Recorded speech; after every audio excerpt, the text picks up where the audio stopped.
All right. Hello, everyone. Good evening, good afternoon, good night, wherever you are. I hope you can all hear me clearly. If you can confirm that, we'll be on our way very smoothly. Um,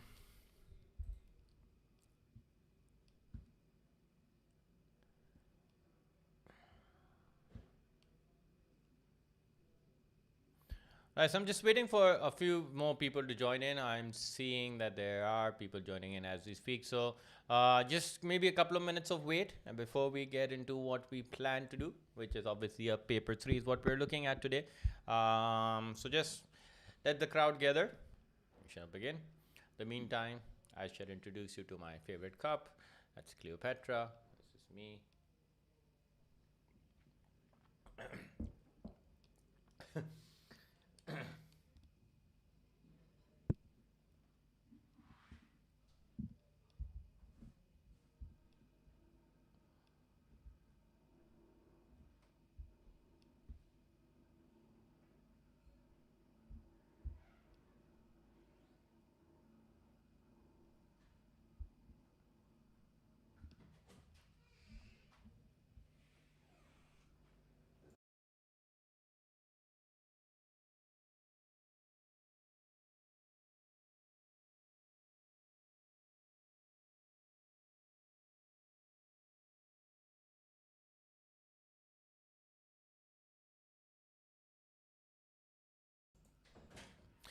Right. Okay. I think we should begin. Right. We wait a couple minutes. It's time to get into it. So first of all, let me welcome you all again. What we're doing today is trying to decipher or trying to get a better understanding of what a paper three is all about. Hey, now, usually what I do is that I pick a case study and I pick a couple of more difficult questions of the five that are given to you, and I would go into more detail of those two so that you have an understanding of how to attempt a particular type of question. And what excuse me. And what I usually do is that I pick an 8 marker, I pick a 16 marker. Remember, 16 marker is 4 marks of calculation, and then it's a 12-mark essay answer. So by doing that, I'm able to cover both types of questions and a calculation. What I'm going to do today, I'm going to change that a little bit. And what I really thought about this, and I thought, what is it that I could give to you today would be of more help than just being able to answer a couple of questions. And with that intention, what I plan to do, and as I take you to the screen that I want you to see, is first of all, the paper that we're looking at is June 2024, paper 3-2. I've specifically picked this paper because it covers the topics that usually students find more challenging. That's the primary reason. Secondly, I'm sure you would have already done the latest ones, the member ones, so June seems appropriate. So this is the paper that we're looking at, and what I will be doing today in this session, and again, you are welcome to give me your feedback, ask me your questions, we make this as interactive as possible. I would like to answer your questions, right? I don't want to be leading and just just helping you just follow a certain routine. I would want to help you with your personal problems. So if anything comes to mind, just type it up in the chat window, and as the moment allows me, I will definitely address it. So what I will be doing today is, let's assume that I am right now you, right? If I am the student, what are the things that I can use to have a better 1 hour 45 minutes when I'm sitting for the P3 paper?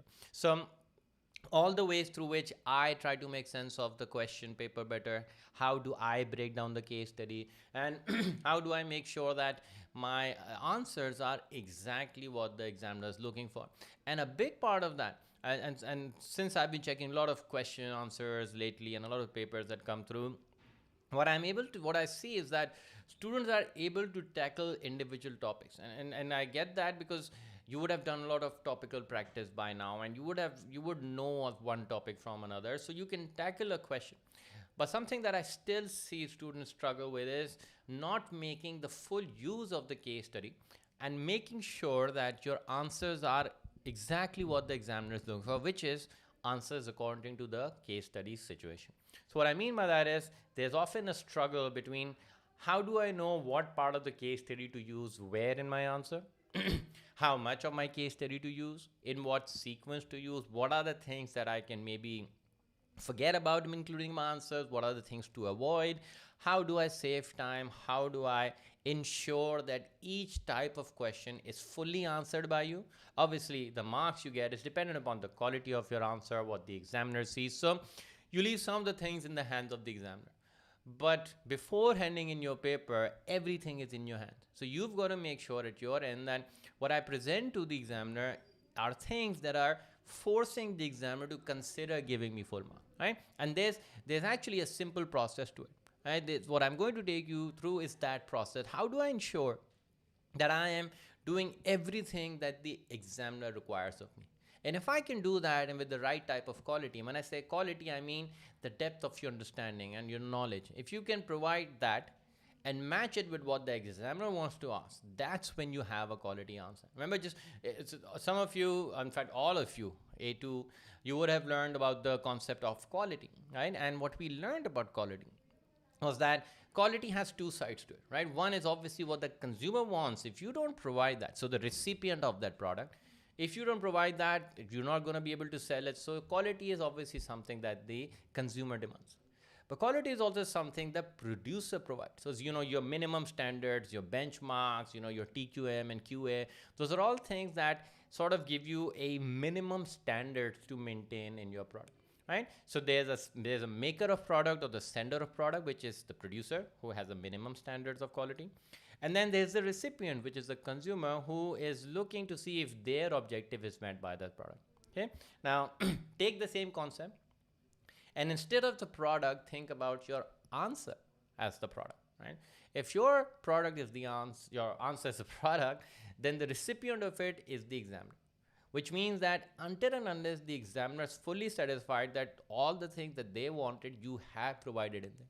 If you don't provide that, then your answer is not a quality answer. And the examiner has told us what they want. They want knowledge, application, analysis, and evaluation. So we will learn how those four fit into our composition of answers. The other side, right, where the producer was making the product, here you, the student, are making the answer. You also want to bring in certain minimum standards, certain quality, that my answer cannot go below this certain acceptable quality level. And that comes with the strength of your knowledge, your understanding, and how well you're able to explain a concept. So what you have to do for each answer is find that equilibrium. One side, everything the examiner wants, I gotta have that in my answer. That's half the story. The other is whatever they've asked about and whatever you want to say the student, I've got to present it in the best possible manner. And when those two worlds collide, that's where you have a solid answer, where you're looking to score that A star. So my job today, the task I've taken upon, is to get you to that point, and how do I ensure my answer is correct? And that is first making sure what the examiner wants, I provide them that, and then add on my own little sprinklings and things on the top that makes my answer a super answer. Okay, so hopefully I'm able to achieve that, and hopefully the message comes across to you. And I'm going to get into the case study that I've picked to be the center point. So I'm going to use this case study to explain how the whole process of answering should begin. And the one that we're looking at is obviously June 2024, paper 32. And all paper 3s will look like this. Okay, what I mean by that is you will have 2 pages of reading to do. Until 2023, so all the years before that, this used to be a pretty lengthy paper, right? You would have about 4 to 5 pages of reading, lots of tables and things. So CAIE has been kind that way, that they have reduced the amount of the reading that we have to do. So that's good. And when you see this, you will have to obviously read this and attempt 5 questions from this in a total time of 1 hour and 45 minutes. And I'll zoom out here just to sort of show that I've placed all the 5 questions around this, and I'll be tackling all 5 of them in not too much detail, but just enough so you know how to tackle a question that's a 12 marker and talks about a certain concept. So that's my goal. And what I want to do is help you improve your first 15-20 minutes of your paper. The first 15-20 minutes are what's going to set up your likelihood of getting a good grade or not. And that means that your each second is vital. You have to use it in the right way. You have to apply yourself. And that comes with first obviously knowing what you have to do in what sequence. Okay? So what I always recommend is that as soon as you see the paper, the first thing you do is look at all the questions that you've been tested on. So you'll have 5 questions, and each of those questions identify which central concept is being tested. Okay, now I'll give you an example, right? So this is the first question in this paper. Analyze 2 advantages to SF of using flexible employment contract. So I know that in this, the concept that's being tested is flexible employment contracts, and in my entire case study, anywhere I see anything that says employment contracts or anything that impacts employment contracts, I will definitely make a note of it. Employment contracts are primarily an HR concept, right? But we know that when you have part-time workers or flexible contracts, that means your output is also going to be low in some seasons and high in other seasons. So you know that where there will be some discussion in HR of flexible contracts, you know it will have an impact on operations as well. So in your case study, wherever you're seeing information on HR or operations, and if this thing comes up, anything that's linked with this, you make a note of that. Similarly, you go to the next 8 marker, which asks you to analyze 2 problems SF may experience when implementing total quality management. Again, in the case study, wherever you see any discussion of TQM or quality, you know that's where most of your content is going to be. So you got to make a note of that very, very clearly. Okay. Another clue that CAIE gives, and this makes the job easier for a student, is that whatever topics being tested, they will use this in the headings of paragraphs in your case study. So when we notice how it says TQM here, and if I just simply take you to the case study here, there is a heading here of quality problem. So you know that this is where you can find good information or all the application that you need for an 8-mark answer. Okay. Then we'll be looking at this question, which is a 12-mark, which will be question number 5. Evaluate the impact on SF of country B becoming a member of the NAFTA International Trading Agreement. So anything that has to do with international trading, we know that NAFTA is something that we learned under PESTEL, under international business and international factors. You would also learn about this in globalization in marketing strategy. So anytime you see in unit 1 that's being discussed, or unit 3 of marketing and information there, you make a note of it, because that's what will count as application for this. And you keep doing this for all questions. Again, for this one, evaluate whether SF should invest in automating production, right? So anytime there's technology, there's production, there's operations discussion, you make a note of it. And that's what I want you to do. I want you to be able to figure out before starting the answer what are the things that you need in it. Okay, so what I want to lay down first is what are the things that you are likely to see, or what are the questions that you are likely to answer. So first thing is that you'll be asked to answer either an 8-mark question or a 12-mark question, right, in terms of the essay answers. So whenever you have an 8-mark question, it will start with the word analyze, which means that you will be awarded 2 marks for knowledge, 2 marks for application, and 4 marks for analysis. So the examiners already told me that for an 8-mark question, which was just analyze 2 problems SF might have with total quality management. So I know that any 8-mark question, I have to discuss 2 points, and those 2 points will help me to score these marks. Okay. Your 12-mark questions are a little more tricky, relatively speaking. You're still given 2 marks for knowledge. You're given 2 marks for application. You're given 2 marks for analysis, and 6 marks are reserved for evaluation. So we know that in terms of evaluation, you have to provide a recommendation, you have to provide a judgment, you have to do many things. So when we get to that question 12 marker, I'll explain to you how to do that. But the important thing here is that you know that these are the skills that you have to show. And this is what I meant by the examiner's requirement, the recipient of the product, the recipient of your answer, that if you show the right knowledge in your answers, they have no reason but to give you the 2 marks. If you show the right application, analysis, evaluation, same thing. So if you if you identify what the examiner wants and are able to then show it in your answers, then you're doing all the right things. And that connection, when I get to the question, I'll show you how to know what to include where in each question. Okay, so what you will find is that when you open the case study, one business will be central, and something that, again, as a sort of a mental note, your approach to the exam, what you should be doing is that become a consultant to the business that's in question. So here it's Soyme Farms. So if this is a business, then imagine that this business's management team has come to you. You are a business expert. You've done A-levels business. You know a little bit about it. And they're coming to you for advice about their business, which means that you need to know everything about what the business is doing right now, which is given here in the case study. And based on that, recommend to the business what are things that they can do particularly, or how different things impact them particularly, as opposed to other businesses. So it's very, very much concentrated around the business at hand, which means there is no room for assumptions. Is if the case study says interest rate is going down, just to make a point of evaluation, you shouldn't bring things like, if the interest rate goes up, then blah, blah, blah. Right? There's no room for that. They've already told you that the interest rate is going one way, so it has to be discussed in that manner. So no room for imagination or assumption of things.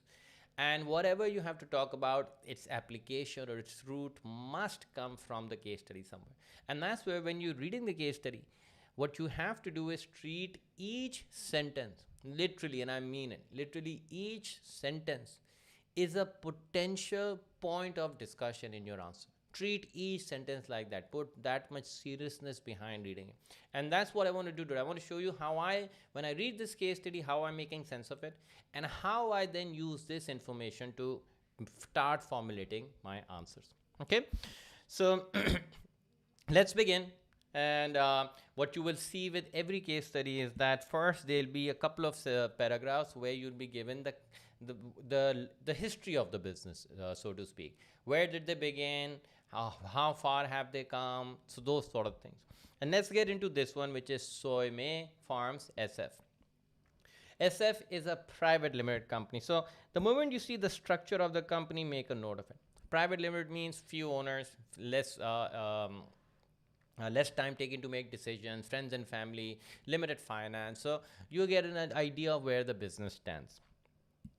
SF owns 3 farms in country B. So they are definitely in the primary sector of business activity. SF's core activity is growing a range of agricultural crops. So this is their product, right? They're dealing with crops, and within that, soya and maize account for 90% of output. This is their major sale. Most of SF's output is sold to manufacturers of products such as soy meal and soya oil. Right now, what I'm seeing here is that since they are selling to manufacturers, in my mind, the way to process this is, what do I know about the business by looking at this paragraph? So I know their structure. I know the products they sell, which is largely soya and maize. And I also know that their distribution channel is B2B, right? They're selling it to those manufacturers that need soya and that need maize, and they make soya meal and soya oil as a result of that raw material. So just in the first paragraph, you will be able to establish what are they doing, who are they selling to, and what kind of a company they are. And the moment you do this, then you go into how the company has been established. Okay, I'll speak a little bit louder. Hopefully this is better. So when you start developing it a little bit more, we find that to increase value added, remember value added is either you increase the selling price or you reduce the cost of brought in materials. SF has diversified into manufacturing soya-based products, including tofu and soya ice cream. So this is where you can clearly see that they have decided to diversify. And what they've done is that we're not only going to just grow all of these crops, we're also going to make soya-based products, which is tofu and ice cream. I don't know if you've had soybean ice cream. I absolutely love it. It kind of tastes like vanilla. SF owns a factory close to his farm. So that's a good thing, right? You know that when you read this information in your head, you're thinking, okay, not a lot of transportation cost. You know, the supplies can come quickly. So the raw material is not an issue here. SF's sales of tofu have been successful since it was launched in 2010. So this has been a good product for them. SF has developed its branding and sells tofu to independent retailers and a national supermarket country B. So even when I read this, right, so they're selling to independent retailers and other national markets. What this is telling me is that they're still very much concentrated on the B2B market. Okay, you and I wouldn't have too much use for a crop in its natural form, right? We don't need to buy it from soy. Some manufacturer, which obviously soy may do it themselves, and they sell it to other producers. That's their business.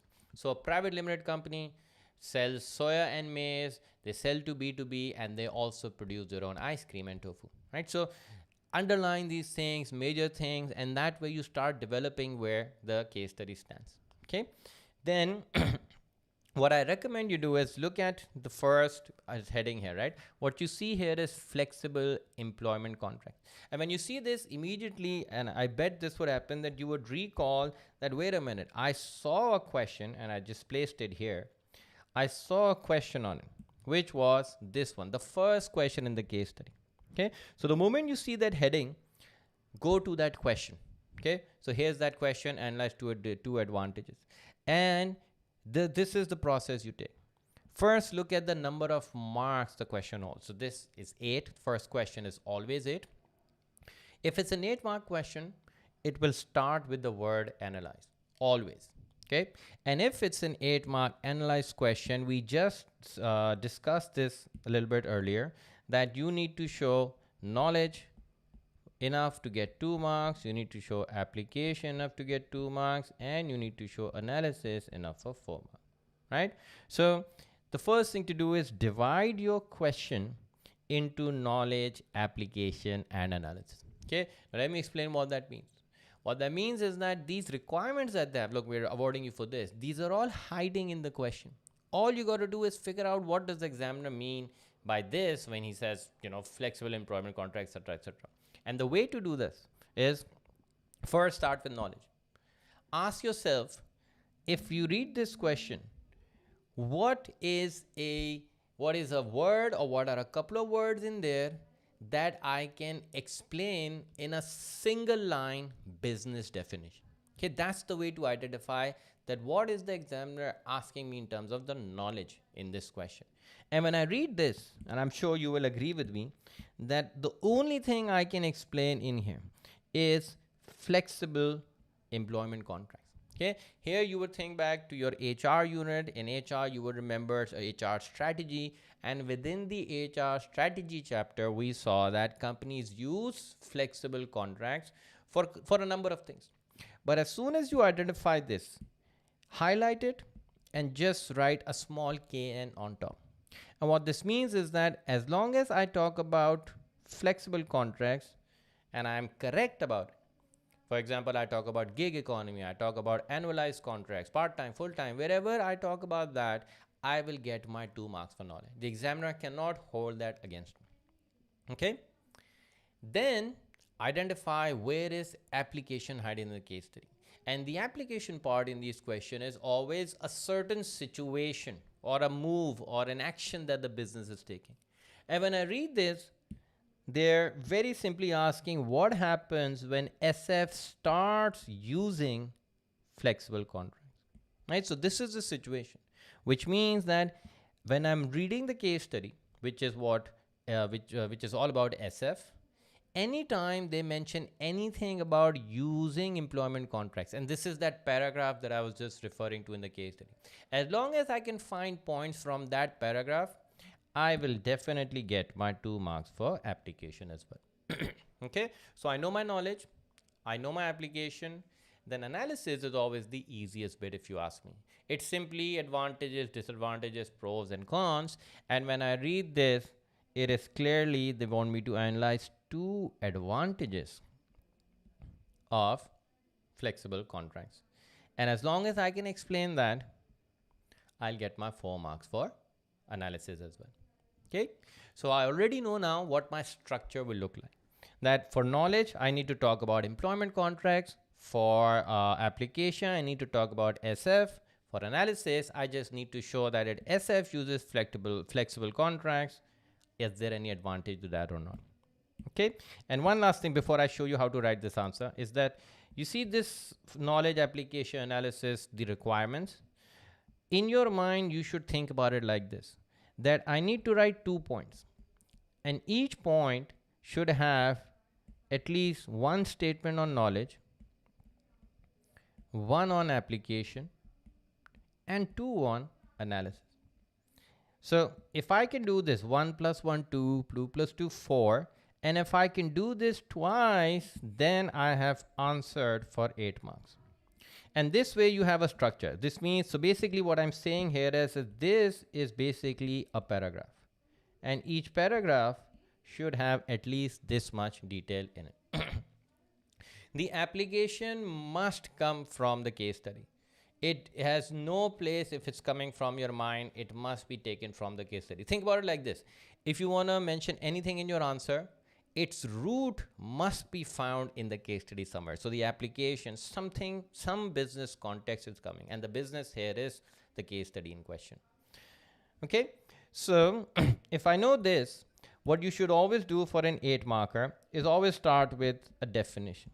And here you would define what you've identified in knowledge. So for example, you will talk about what flexible contracts are, right?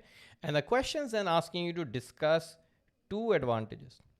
So what you do is, and what I'm going to do here is show you how to make one full point here. So let's say this represents first point that you're going to discuss, one advantage of using flexible contract.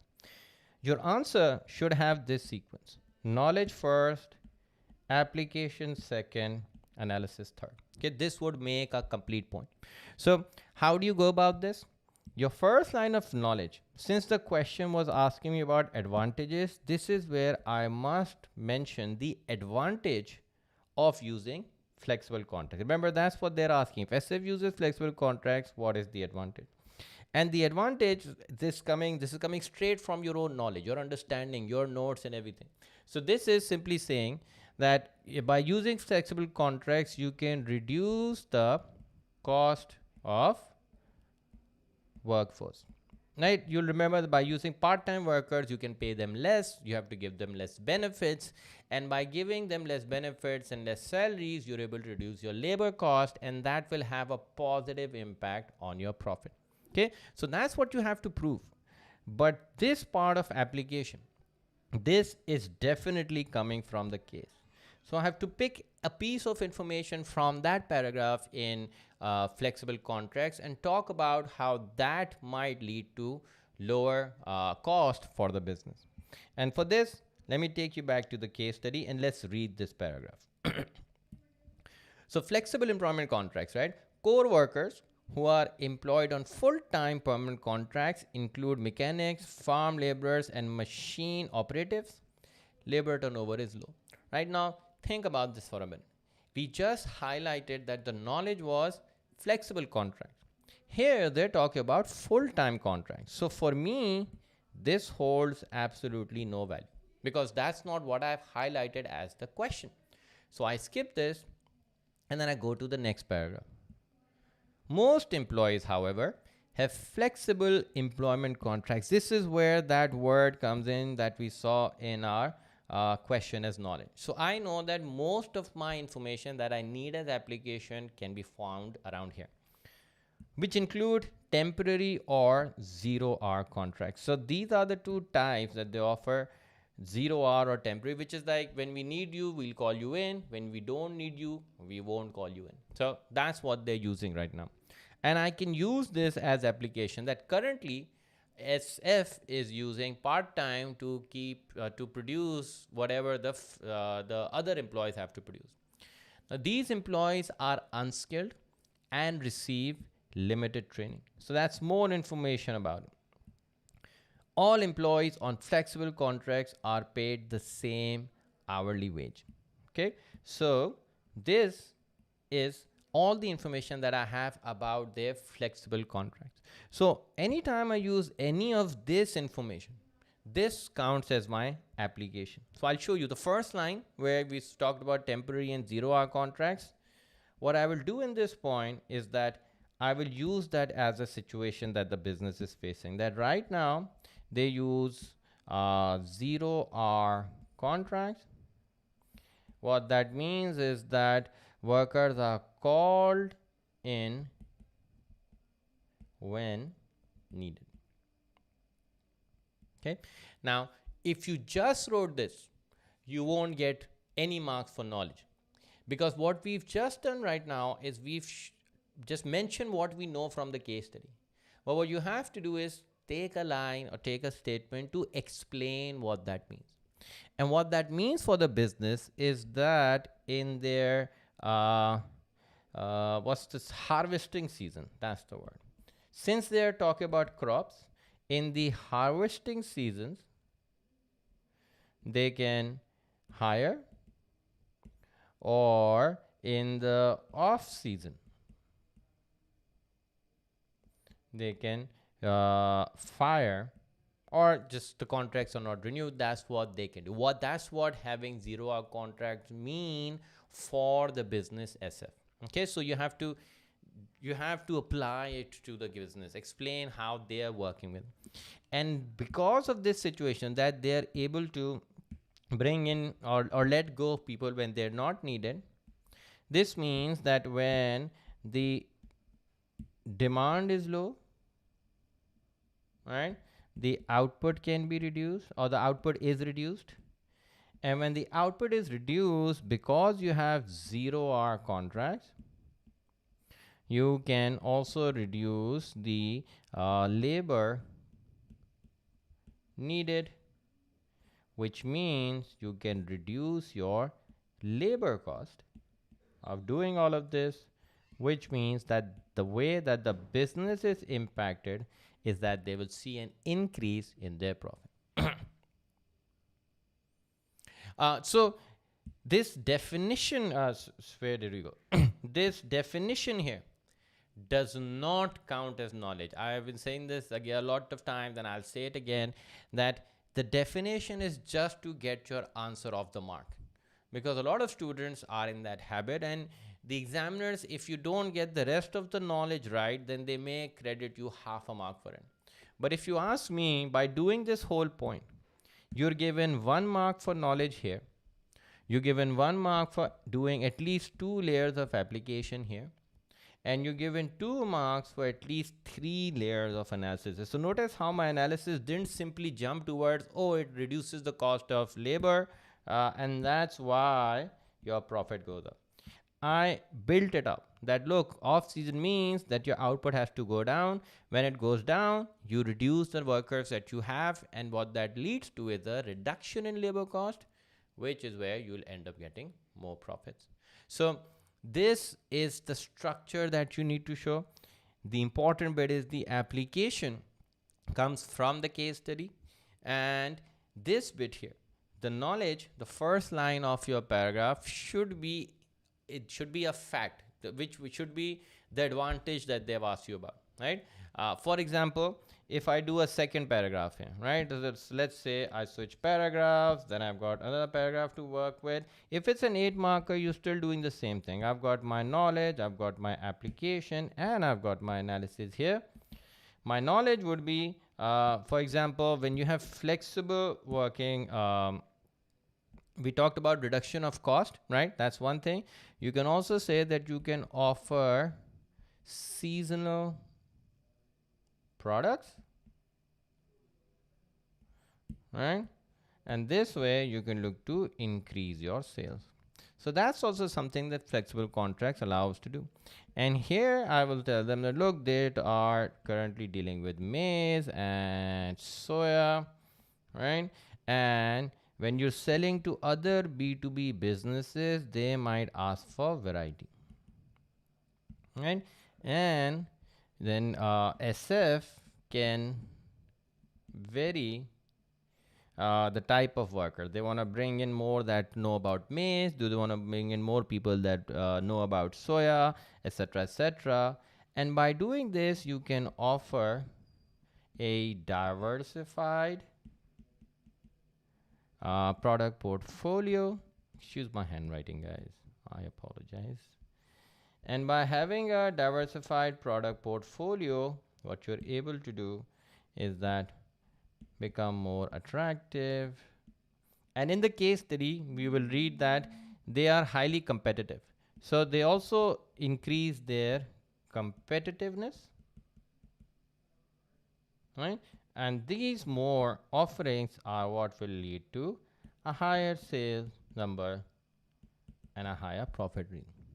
Okay, so what you have to do again is that your 1 mark for knowledge is here, your 1 mark for application is here, your 2 marks for analysis are here, at least one factual straight line about the knowledge, 2 lines explaining the application, 3 lines talking about how that impacts the business. As long as you do this for 8 mark questions, you're okay. And this is all coming from this little bit of information that we read about the business.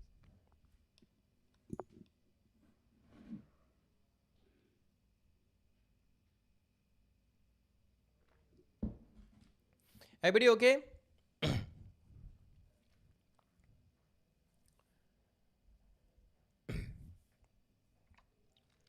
Okay, I'll keep moving on. But so the detail that I'm going to answer, that's part of my objective, but the larger objective is I want to help you understand how to keep making sense of the case study. So I want to focus on the question. So what we already know about the business, and as you read through it, start just sort of recalling in your mind, what do I know? I know they're private limited, they do B2B, they make they sell crops, they don't only operate in primary, they also operate in secondary. So and now I know that they use flexible contracts, which is smart, right? Because agriculture is seasonal. Sometimes you need the farmer, sometimes you don't. So that's where you know the business strategy is spot on. And then you will see that each unit, which means each function or each department of a business, is equally represented in your case study. What I mean is that the first heading that we saw was flexible contracts, with HR taken care of. Now, very clearly, we're looking at market conditions and sales forecasting. Okay, and sales forecasting again is a question, a topic that a lot of students tend to struggle with. So I want to go into this in a little more detail. Let's read first. So the market for soya and maize, which is their main product, is competitive, and SF has to accept the price set in the market in country B. Okay, so since this is an essential product, right, this is food you're talking about, so SF cannot just increase the price. So price increase, if you ever suggest in your answer anywhere that, oh, they can make more money by increasing the price of it, that would be wrong, because the examiner has very clearly told you that this is an essential good, and whatever price the government sets, that's the price that everybody will have to charge. Okay. Now, output can vary significantly each year because of the weather, and this affects the market price. So they're telling you the reason, right? Since this is it's an agricultural product they're selling, then you know that part of the external environment is an impact that weather has. And if the weather has been good, let's say more crop, so if the supply is more, then obviously price will be lower. But if the weather has not been supportive and if the supply is less, then you know anything that's short in supply, its prices will go up. So they say that it fluctuates and depends very much upon weather. And again, in a question like this, you can evaluate that, look, you don't control the weather as the business, so what can we do about this? And that's a perfectly good evaluation to put in your answers. And again, just want to remind you that when you're reading through your case study, each line is a potential point of discussion, whether that's an analysis point or an evaluation point. So this one would probably be an evaluation point, right? So that's how to take this. Now, country B currently imposes tariffs on all imported agricultural commodities, including soya and maize. Processed food imports also have a tariff of 10%, right? So we know that whenever you impose tariffs on imported goods, it makes them less competitive, so the imported goods. Since SF is local, what I am looking at when I'm reading it, I'm thinking that this means that SF has an edge. And the edge is that SF will be cheaper than any of their imported rivals. Okay, so that's something that you can present in your analysis or answer wherever the need becomes. And I'll get to that too in a minute. Now, there's a growing market for non-dairy products in country B, and that's what they're making, right? They have non-dairy products. So growing market, and usually I see this mentioned in a lot of cases. They will say that there's growing demand or there's potential for growth. Whenever that's given, you just assume in your head that you have to think about expansion. You have to provide ways to the business of being able to make the most of this situation. So be sort of, expansionary rather than just saying, oh, let's just stay with what we have for now. So growing market is always an indicator that you should be providing things that make the business a little bit bigger. In 2015, SF launched Soy ice cream as a premium non-dairy ice cream. SF's marketing department is responsible for forecasting sales and making use of industry reports, its own market research, and quantitative techniques such as time series analysis. This is what you call moving average, right? Now, table 1.1 is an extract of sales data for Soy ice cream. The marketing department is using it to forecast sales for 2024 and 2025. So here we are given this table, and obviously when you're given a table and you see this part, then this is what you need to calculate. Okay, and I'll take you through the process of calculating this. How do you calculate moving average? Okay, what you do is whatever your starting point is, first you take a step left and make this number your base. So I'm gonna make this my base here by making a circle like this. Okay, so this is my starting point. From this point, take 2 steps up, so number 16 and 20. Also label them the same way. Then take 2 steps down from the base and make a note of this. So by doing this, what you will end up having is a set of 5 numbers. Okay, the ones in green. And once you have these 5 numbers, then forget about everything else. Forget about 29, forget about 20. All you're working with are these 5 numbers. Okay, and then TSA is time series analysis. And then what you do is make 2 sets of 4, meaning start with the top 20, 1, 2, 3, 4. So 20, 16, 27, 35. These are one set of numbers. For the other set, start with the bottom and work your way up and count the 4 numbers that come in sequence. So 24, 35, 27, 16. Okay, very clearly we have 2 sets here. Okay, I'm gonna write them here on the side so we are all on the same page. So I'm gonna call this S1, which is my set number 1, which was 20, 16, 27, 35. And then I have my S2, which is 24, 35, 27, 16. You can write it in reverse order. That's completely fine. And once you have these 4 numbers, forget about this and then just focus on this. And remember, you have to do averages twice. So first, for your set 1, take an average of these 4 numbers. So add them up, divided by 4. This will give you 24.5. Okay, and you do the same thing for set 2. 24 plus 35 plus 27 plus 16 divided by 4. This gives me 25.5. So I've got these 2 numbers here, averages of set 1 and averages of set 2. The last thing is take an average of these 2.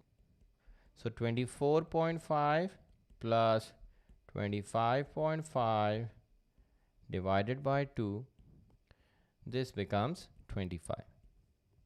So this number here, what we just found out, this your answer will be 25. Okay, so what that means is that in 2023 quarter 2, the company actually sold 27,000 liters. Remember, it's given here. Their expectation, the average, moving average is the expectation. The expectation was 25. So they were able to do 2,000 liters more in sales than their expectation. That's what the examiner is looking to ask you. And I think this would be a at least a 2-mark question. Where is it? Actually 3-mark. So this is where they ask you to calculate for quarter 2 centered quarterly moving average. You do that here. That gets you your 3 marks. And then the other question here was for quarter 1 2023. So it's important to read which quarter they're talking about. Q1 2023 seasonal variation.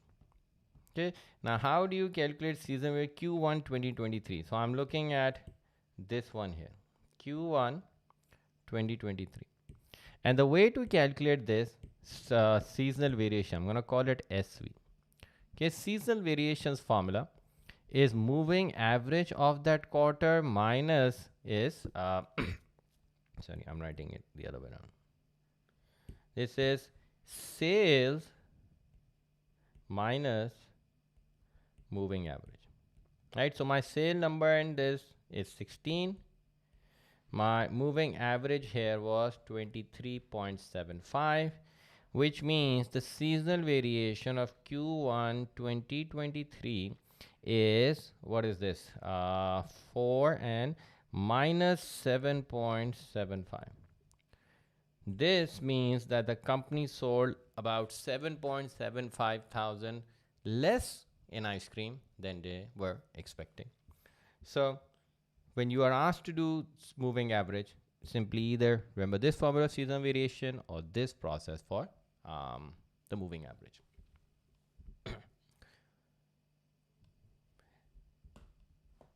We good? Everybody, I know that sometimes this calculation might be tricky, but there's any question about this calculation particularly, I'll be happy to do it again.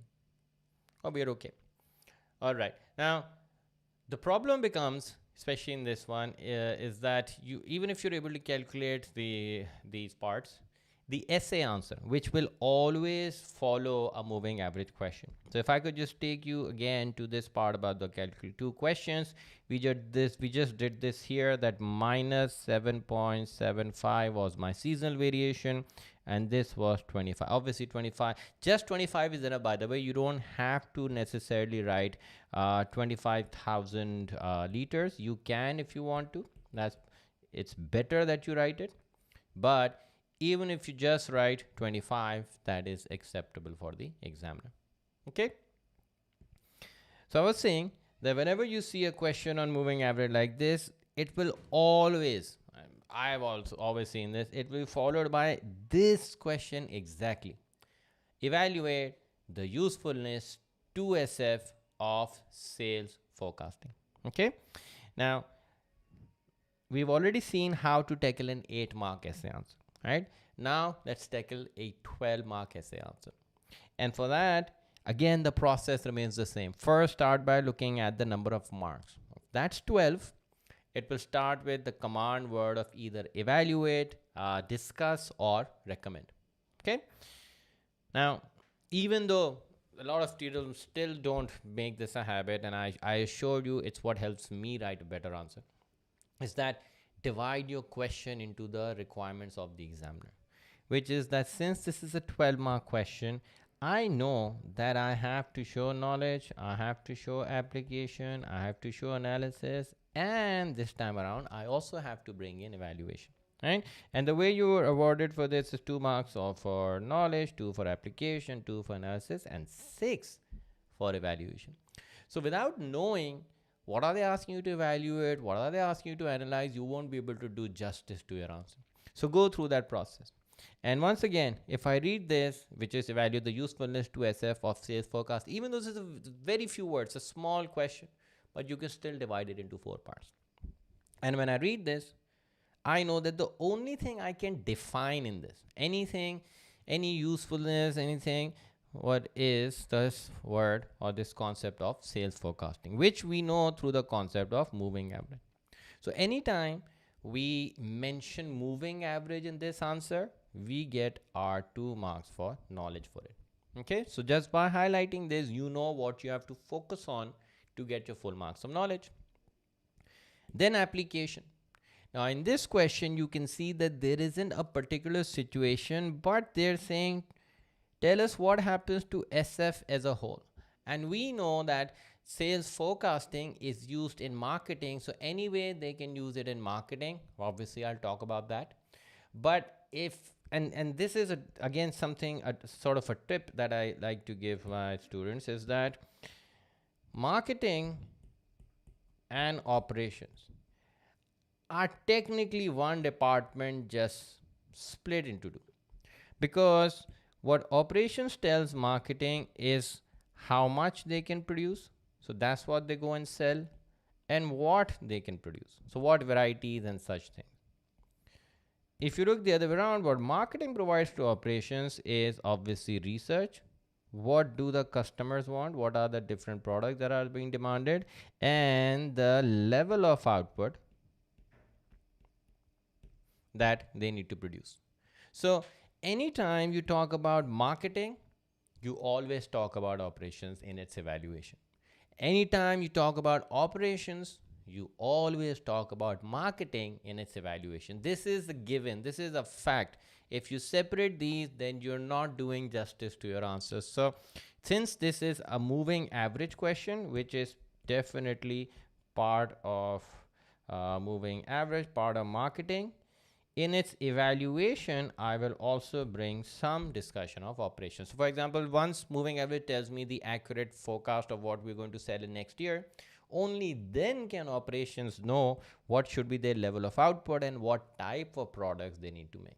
Okay, so this is a very good way to evaluate your marketing answers.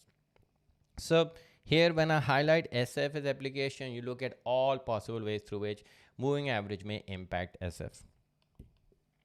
The analysis is always the pros and cons. So anytime you look at the usefulness of something, you look at it in terms of how is it good for you, how is it not good for you. So positive or negative, pros and cons, that's all part of my analysis. And then evaluate is just the word evaluate, which means that you have to judge whether sales forecasting works or not. Can they improve it? Can they use it with something else? What are the things to look out for when you talk about moving average? So that's the sort of discussion they want from you. Yeah, that's right. Abdul Rahman, that's absolutely right. First, you do the research through marketing. Marketing tells you what to produce and how much to produce. That information is given to operations. Operations produces it and then informs marketing, like, this is what we're producing. This is how much we are producing. Go out and start selling it. So they're always hand in hand. Okay.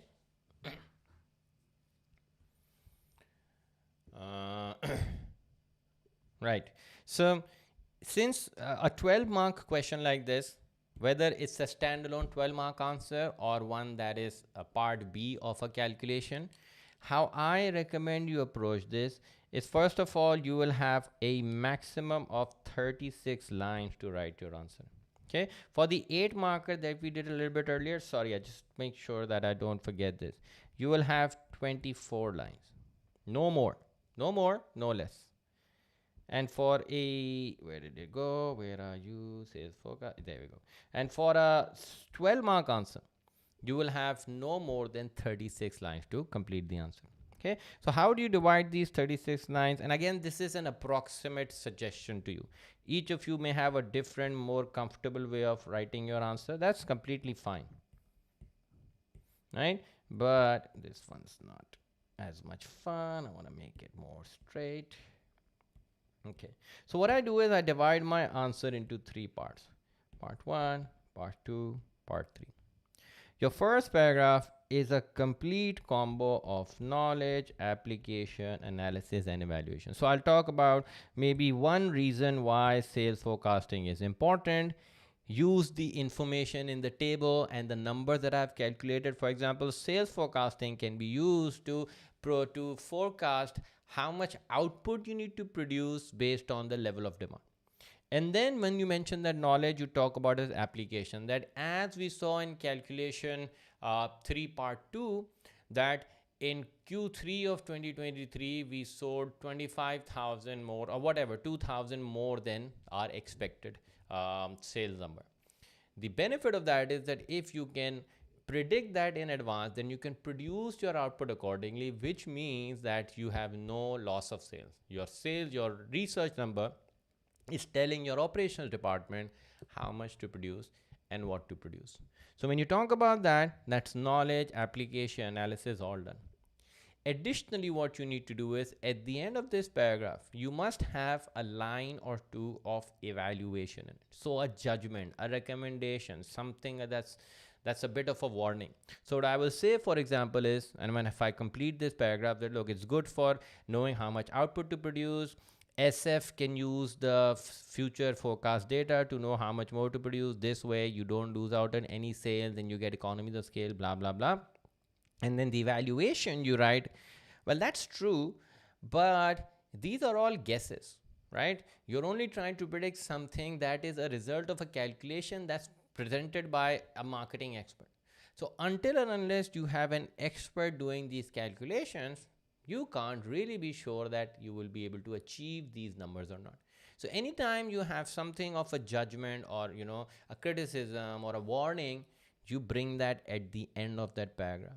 You complete its full knowledge application analysis, and then you go to the next paragraph.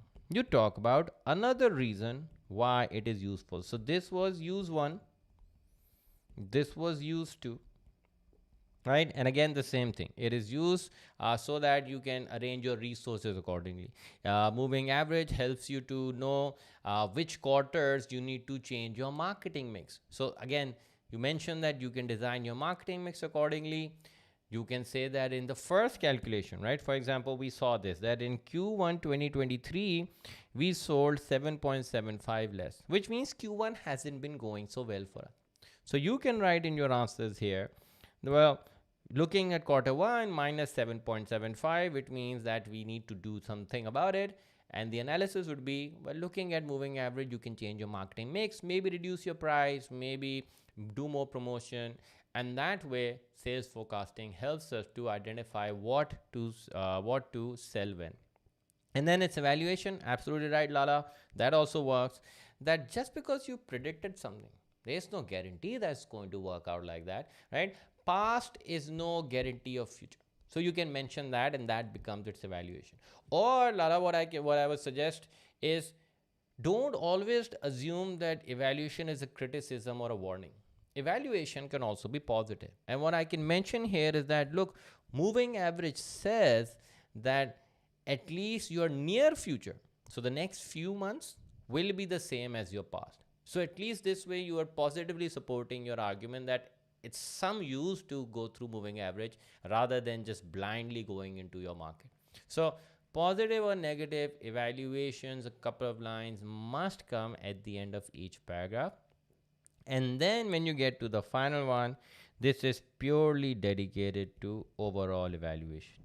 That is this a good idea, bad idea? Should the company do it? Should they not do it? Are there other departments that you need to look at? And obviously, this is where a discussion of operations will also come into play.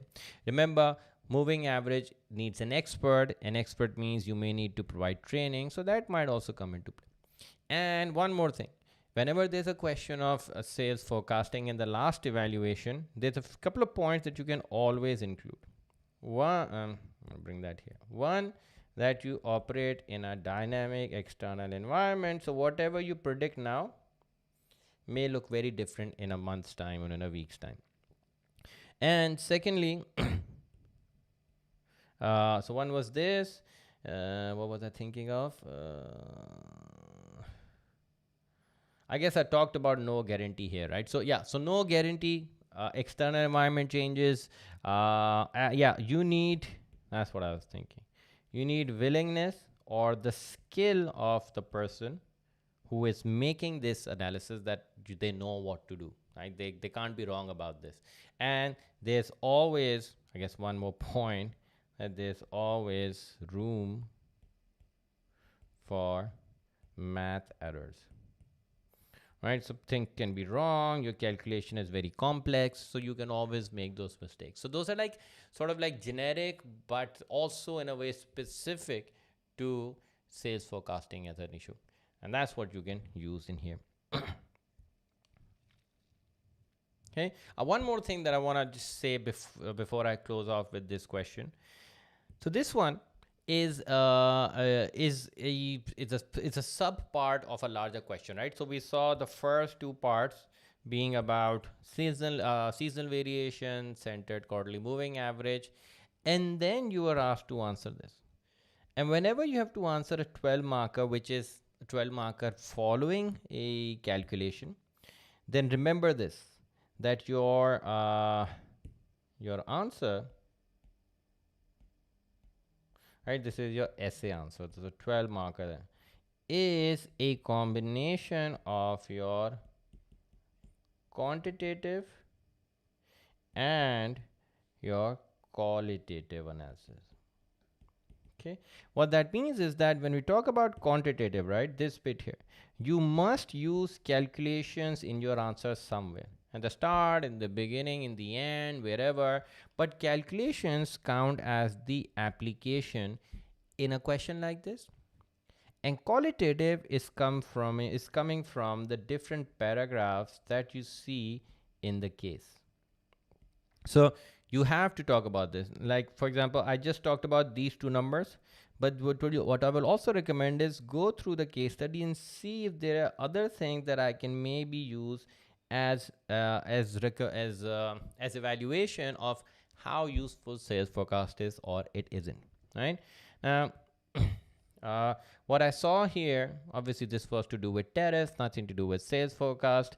SF in 2015 launched this ice cream, and the marketing department is responsible for forecasting sales, making use of industry reports. Now things like these, right? Making use of industry reports. Now these may be difficult to find, maybe inaccurate, and maybe just very expensive to get a hold of. So this is the problem. So you will say, well, that's fine, but how do we get a hold of this? Own research. Remember, own research is primary. So in this paragraph, we're saying we can discuss, look, own research means you have to have your own agents going to people. That means training, that means cost, that means time taken. So that's also an evaluation that you can bring in here. Okay. So use all of it. And then I want you read this last part. SF does not yet export any manufactured products, right? So they're not exporters yet. However, SF's latest SWOT analysis highlights opportunities to sell its food products in neighboring countries. The marketing director has recommended that SF export soy ice cream to country D. Okay. Now, since they're talking about exporting and they haven't done this yet, then what you will assume, I mean, it's a fact that this information, all these numbers of 22, 23, and first quarter of 2024, these are of the local market, right? So this, whatever this is telling you, that let's say these quarters were amazing for us, right? Each quarter we were selling more than what we were expecting, but that's just for country, whatever country they're operating. I think they're operating in country C. So that's true for one. If I take this information and assume that, oh, if this is how we work locally, this is how we're going to go internationally as well, that's the wrong assumption to make. So even in this answer, what I will also say that, look, this is fine, but here, right? So country D, which is your international market, may be different. So don't think that this country's moving average number will help you to do well in the other country as well. So again, just the point that you will have to use different parts of the case study. The table itself is good enough for the quantitative parts, but for the qualitative, you have to look throughout the case study and look for any piece of information that you find here in words as well. Does that make sense to you guys?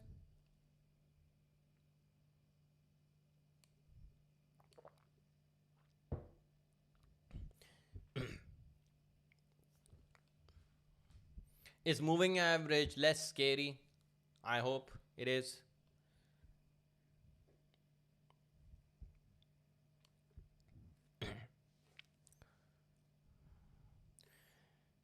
Okay, now let's move on. So what we've done, look, in all of this time, we've been at it for almost an hour, and we've only really gone through the first page of the case study, right? And we've technically answered a couple of questions from it. One from HR, the other one from marketing. So let's continue reading, right? Let's get through as much of it as I can in the 25 minutes that I have. So, factory operations nearing capacity. Notice how capacity, although it's an AS topic, but anything is fair game in A2. So you may see things coming from AS to A2. And just to add to that, one thing that's an absolute fact is that you can be tested on any calculation from A2 or AS. So make sure you practice all calculations even from AS. I've seen break even come again. I've seen capacity utilization being tested again. I've seen labor turnover, labor productivity. So all the calculation of AS, you need to go over it again. Again, yeah, absolutely, Rara. You can mix it up, but again, just make sure that they don't sound similar. Whatever the other question is, you're evaluating it according to that, right? So, and that's perfectly fine. It's up to you to use the application in your answer any way that you feel fit. Okay.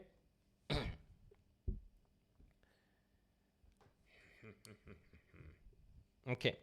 So, as I was saying, capacity. With the increasing sales of soy ice cream, tofu, and other soy products, capacity utilization is a problem as it is above 90%. Now, can you guys tell me why is this a problem? What if this is 95%? Why is that a problem?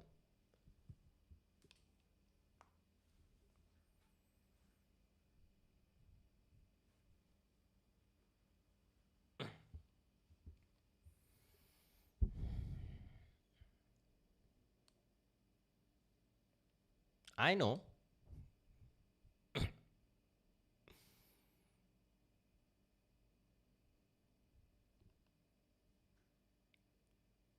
All right, I will tell you.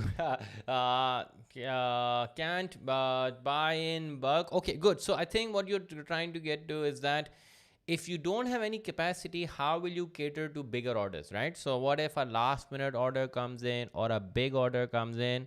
Then you are not able to cater to that, and obviously that means an unsatisfied customer, which is what you don't want, right? Especially when they're operating in a highly competitive market. Now, the factory already operates 3 shifts a day to fulfill demand, so they're pretty much packed.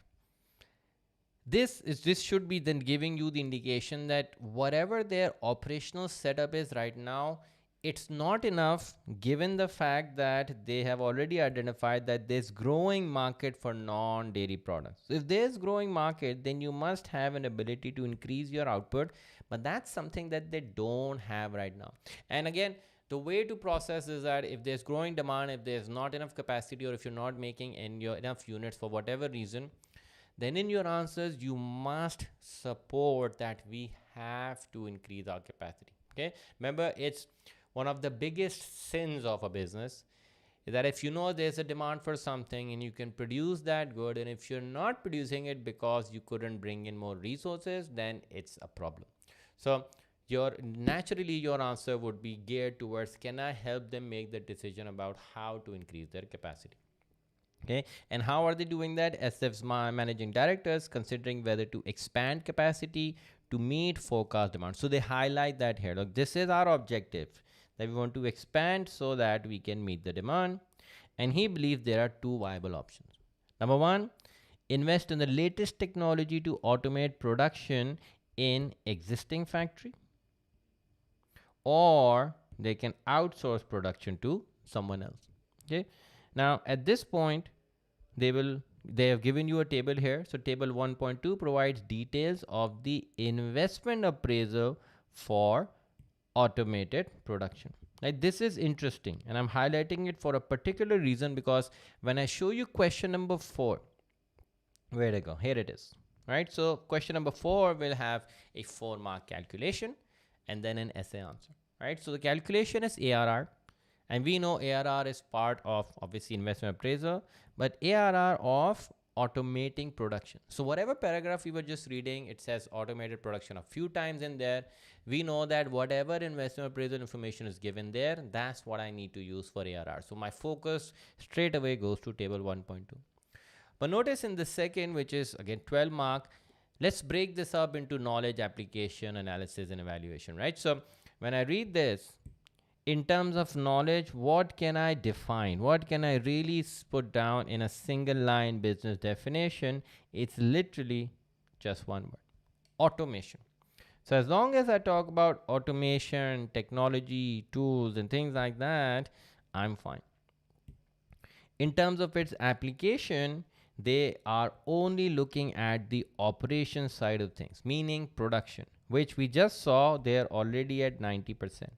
So they're thinking, well, if this is the problem, then is automating the solution? And if you think it is the solution, justify whether SF should invest in it or not. And again, you invest in anything based on its pros and cons, right? So any information that you can get from the table or anything else that helps you to determine whether they should invest in automating production or not, that's what you got to do. And whatever your suggestion is, evaluate that. Tell us that, will this work? Will this not work? What are the other things they can do? What are the things that they have to be mindful of? So those are the sort of things that you must present in your answers, right? And this is the information we have for it, that currently their capacity is low. They're thinking of automating, and that's why I highlighted this, right? Because the moment I highlight automating production in the question, I need to look for that information in my case, and it's given here, and it's also given here that look, they're thinking of investing in a technology, and this is the investment appraisal that they're doing, and SF sets a minimum ARR of investments of 20%. Okay, now we call this limit that we set is called a threshold. Okay, which means that if it is greater than 20%, you will always say go for it. But if it's less than 20%, your recommendation is don't go for it, because this means anything that makes us less than 20% return on our investment, we are not going to get into it. So that's sort of the decision that you have to take. And in investment appraisal, remember there are three techniques largely, right? There's ARR, there's payback period, and there's NPV. And each one has its own threshold, right? For ARR, it will be this minimum acceptable level. For payback, it's always, as long as it's less than the useful life of the product of the investment, you accept it. For NPV, as long as NPV is positive, you go ahead and accept the order, right? So we're given table 1.2 here. We're given year one. This is how much it will cost you, $3 million. Then from those $3 million, you start generating cash flow in the future years, 0.3, 0.5, 0.8, 1, 1.1, and then 1.7. And this is the mistake that students make in ARR. So please pay close attention. In year 6, they tell us that including residual value of $500,000. Okay, this is important for the ARR calculation. Let me do that for you here. But that's what the first question is. Okay, so they have asked us to calculate ARR. And the way to do that is your step number 1, and there are 4 steps to it. Okay, your step 1 is first add up all the positive numbers, which means that from year 1 to year 6, whatever you're earning, this to this, we add them up. So from 0.3 all the way till 1.7. So this number, let's see if I can do this. This is 2.8, 3.8, 4, 4.5, and 4.8. So they were able to bring in a total cash inflow of 4.8. In the second step, you take this 4.8 and you deduct the original cost of investment, which was this.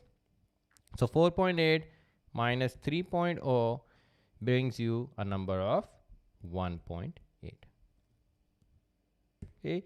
Then step number 3, take this number and divide it by the useful life, which is simply counting the number of years, 1, 2, 3, 4, 5, and 6.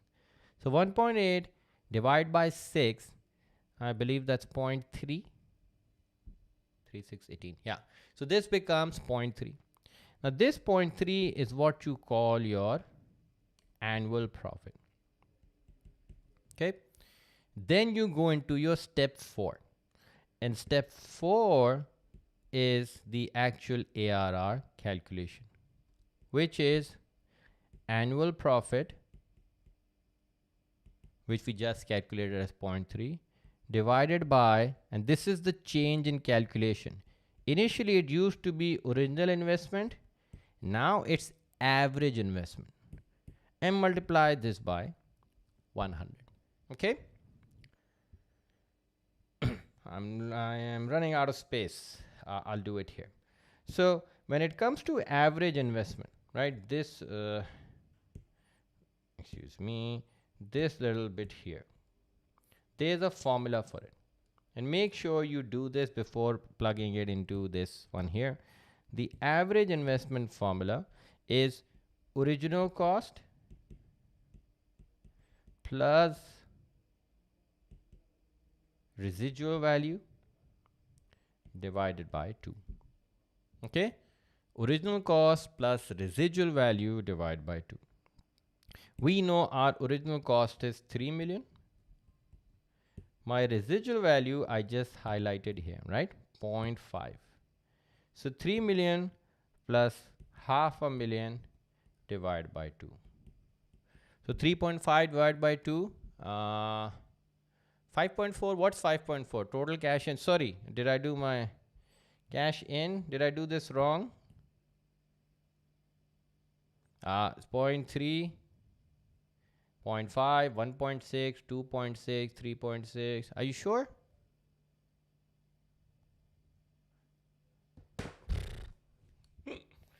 Calculations and celebration. Plus 0.5 plus 0.8 plus 1 plus 1.1 plus 1.7. Yeah, you're right. Absolutely. Sorry, I trust myself too much with this. So that should have told me before. We got all of this wrong. Anyways, I'll do that here quickly. Sorry, guys. My fault. So step 1, it became 5.4. Step 2, we went 5.4 minus 3.0. That was 2.4. Step 3 was 2.4 divided by 6. Right? Is that correct? So what's 2.4 divided by 6? 2.4. I'm not going to trust my mind. 2.4 divided by 6 is 0.4. So this becomes 0.4. Okay? Yeah. Right, cool. So this, and then my average investment is still the same, right? 3.5 divided by 2, this becomes 1.75. So then you've got your denominator here, 1.75. My numerator was 0.4. So eventually this becomes 0.4 divided by 1.75 into 100.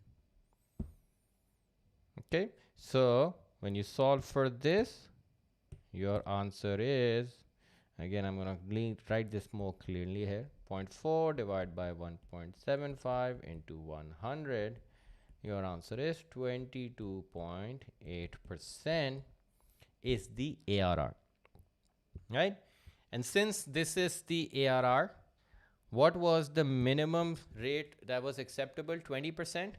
We are definitely higher than 20%. We are at 22.8%. And for that reason, you will say that in terms of ARR, this is definitely a viable option for you. Okay? The next important tip, and this is something that the examiner expects you to do it, but they never mention it explicitly. They don't just want you to use one calculation of ARR, even though they've asked you for one calculation of investment appraisal. Even though they've asked you for ARR only, they expect that using this table, this one here, can you give them any other calculation which you can potentially calculate from the numbers that are given here?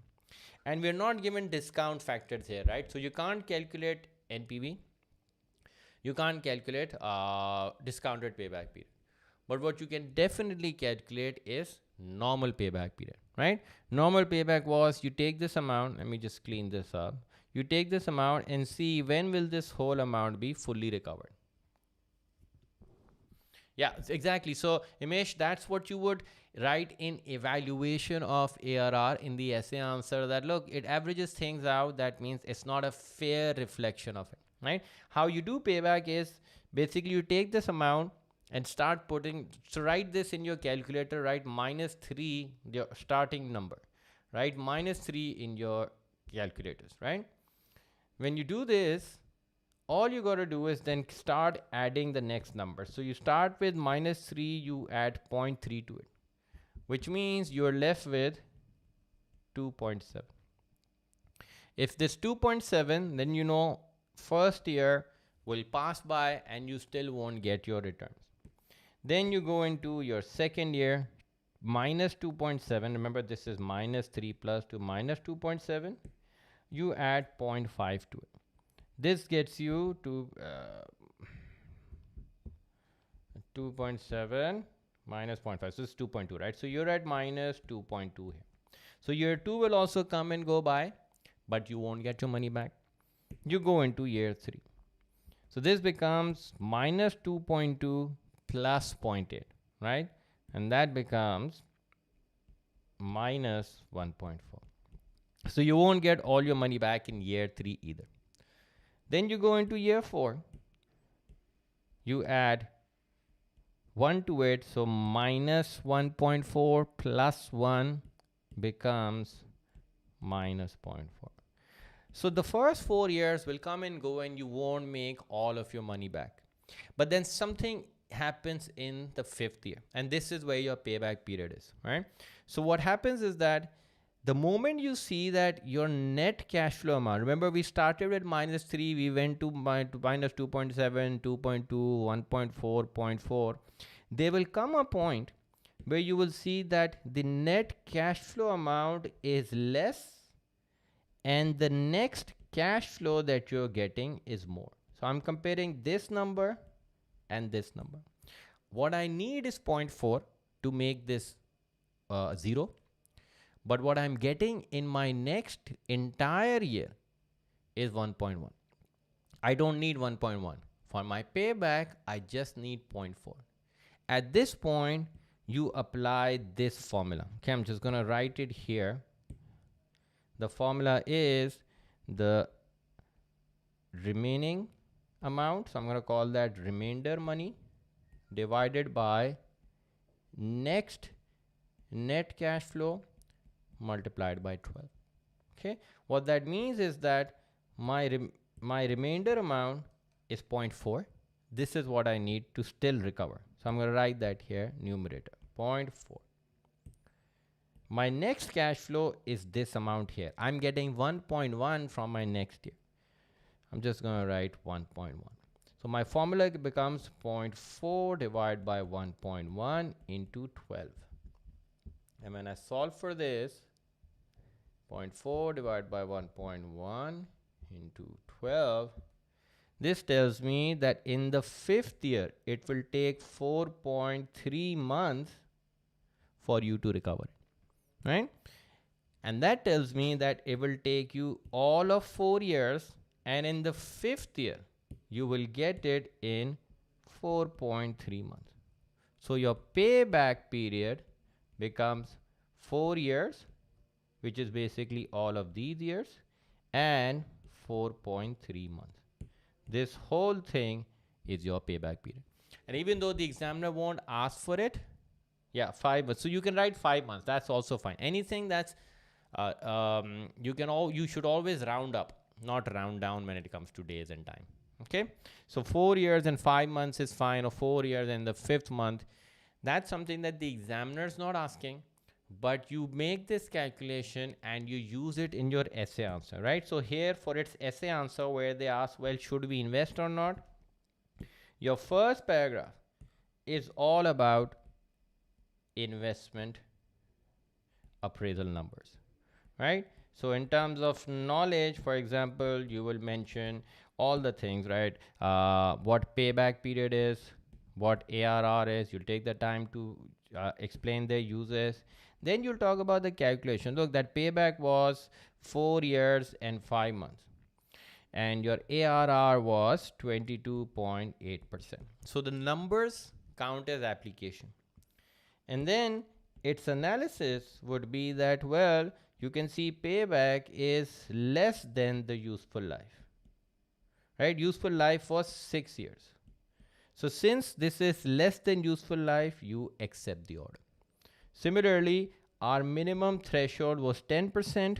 This is definitely greater than 10%, which means we will accept it that this is a good investment to make.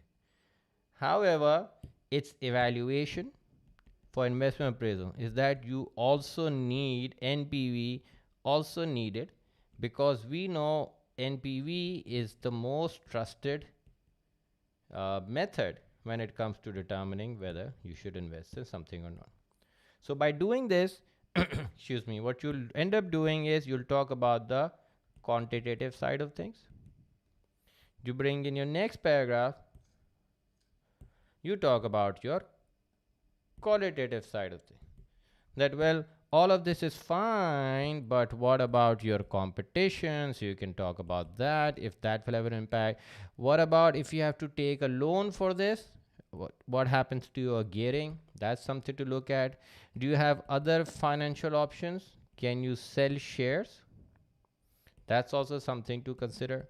So anything that has to do with investment or bringing in money related to this project. And in its qualitative, right, also think about these things, that their capacity is low, they have no choice but to increase, their demand is high, and that's what I will definitely use in like sort of final evaluation here. That, remember, you have to give decisions and your evaluation. So I'll say, look, they are at 90% capacity, that's a problem, so they must invest, right? Also, they have a lot of competition, so they need to act on it, otherwise they will lose their competitive edge, whatever that edge is. So just sort of decisions towards the end should also come into this. Okay.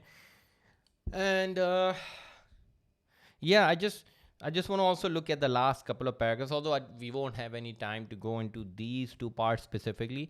But what I want to just highlight is that you see this part about quality problems. This was tested in this question here.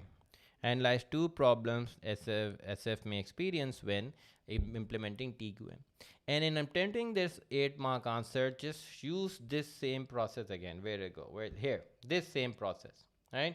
You divide it up into 2 paragraphs. You have knowledge, application, analysis in both of them. What you do for this first 8-marker, you do it for the second one. And then lastly, there's a question on international trade, which is targeting specifically a 12-mark question, which appears as a 5-marker. So if you're able to do the 12 markers of essay of the calculation questions, I'm pretty certain you'll be able to answer this as well. So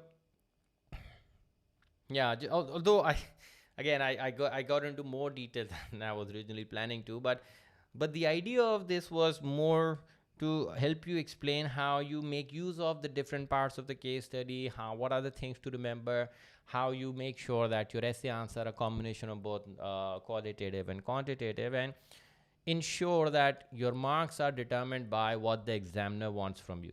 If the examiner is saying it's an 8-marker, then knowledge, application, analysis in the right sequence. If it's a 12-marker, it will also have evaluation.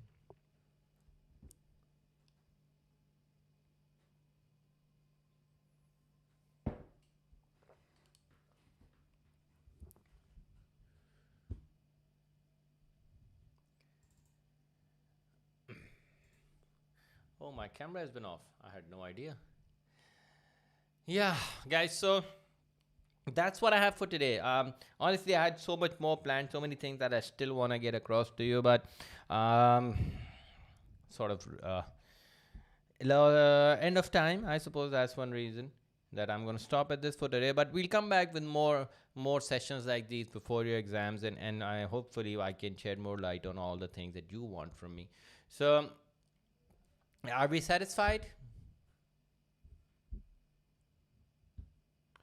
This will be uploaded on YouTube as we get done. These live sessions stay on the YouTube channel, so you can access it anytime.